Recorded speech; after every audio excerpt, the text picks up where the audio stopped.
Hey guys, so today I want to compare the reading experience here. I had my iPhone 5 when I was 7 and my Galaxy S4 rocking the latest version of Android 4.2.2. Even though that doesn't really matter that much in this video, because what we will be checking out is the Amazon Kindle app. If you don't know what app that is, it's a very cool app. If you don't know what Amazon is, well, it's basically the biggest online store ever, storing all of their, like, they have a lot of ebooks and such. So if you want to read a lot of ebooks, if you want to educate yourself, if you want to become smarter than everyone else, if you want to earn a lot of money, if you want to do stuff in life, you should definitely check out books and start reading every day and have fun. So the first thing, before we start checking it out, is that I want to say is that, of course, with the Galaxy S4, we can adapt, we can change the display. This is not something that we can do on the iOS 7 though. We can change different screen modes, which you can play around with. I have Adapt Display on right now that should adapt the display to the best environment that it's in, or the best app that's at the moment. But then it also has different like professional photo, movie that you can play around with. Dynamic also. I'm just gonna put dynamic display in this video. In the iPhone, of course, Apple likes to keep it simple, so they just have a brightness slider. But if we just fire up Kindle here, check it out, and we just have the app turned up like so. The first thing I want to say, of course, the first thing that you see here is that white looks more white on the iPhone with the LCD display. When I look at the displays from almost from the top here, I'm very disappointed here with the Galaxy S4 in terms of the white color. Of course, the AMOLED display that the S4 has is still an amazing display. Still my favorite display ever, because in terms of a lot of different colors, when you have red, black, and green, and all of those colors, they look more colorful and stuff on an AMOLED display. That's why I do enjoy it more. People have been also wondering, like, yes, you get a higher resolution screen here on the Galaxy S4, but will it really make a difference in terms of reading? Well, the only thing that it will be different in terms of reading is that we will have a bigger screen. We have a bigger screen here, a 5-inch display here, and a 4-inch display on the iPhone.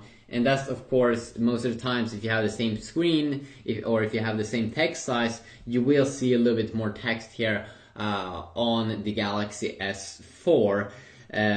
But the thing that the Galaxy S4 has a 1080p display, and the iPhone 5 doesn't even have like a 720p display or something. It could actually have a 720p display. I'm not quite sure, but is that really making a difference in terms of pixels? No, it does not. In most situations, you're not going to notice any difference. If you read text that's extremely small, you will probably, and also in general, you'll probably also see the text might be a little bit more crisp on the Galaxy S4, but it's not going to be a major difference here. The first thing I can see here also is that when I go to the smallest text as possible here, I can see I can go even smaller here on the iPhone 5, which is pretty funny. So you can see there extremely small text, and it still looks very clear, because you have 300 pixels per inch or something, where you get around 400 pixels per inch on the S4. So you can probably see that it's maybe a little bit more crisp here. Let's see if we can zoom in also. So you can probably see that we are at the smallest text size on both these two, but of course they are different apps. But a little bit more clear here on the S4. But the thing that white looks is so much better as a background.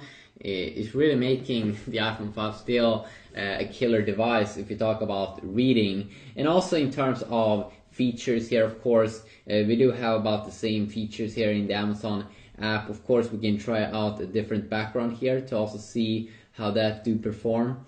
Yeah, definitely when we start to play around with colors, the AMOLED display becomes kind of interested here. Almost looks like a white tone here on the iPhone 5, where it really looks colorful now with this sepia tone on the S4, which is pretty interesting. And then if we go, wait a sec, let's see here.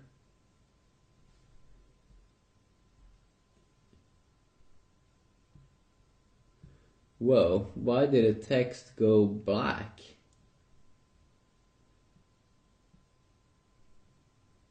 Okay, that's interesting. When I go black here, I can't even read the text.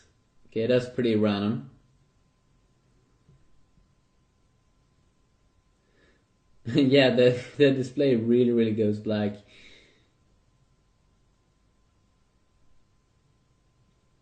Okay, that's quite interesting. I'm not sure why it feels like a glitch or something, that it should not be like so. I mean, why would you want to have a full black display? It's kind of retarded. Let's see here also if we can check out some other features. We get an extra thing here inside of the S4 I see right now, or in Android, that we can actually change. So if you want to see even more text, you do have some options for that. Now of course you don't it doesn't seem like you get that in the iPhone 5, but you do get spacing here, which is pretty good. Let's see here if we can go to yeah, we have the tightest spacing here. We have that also on the iPhone, and then also to display the most text here. You can see though that I can also change the font here on the iPhone, which is a little bit cool.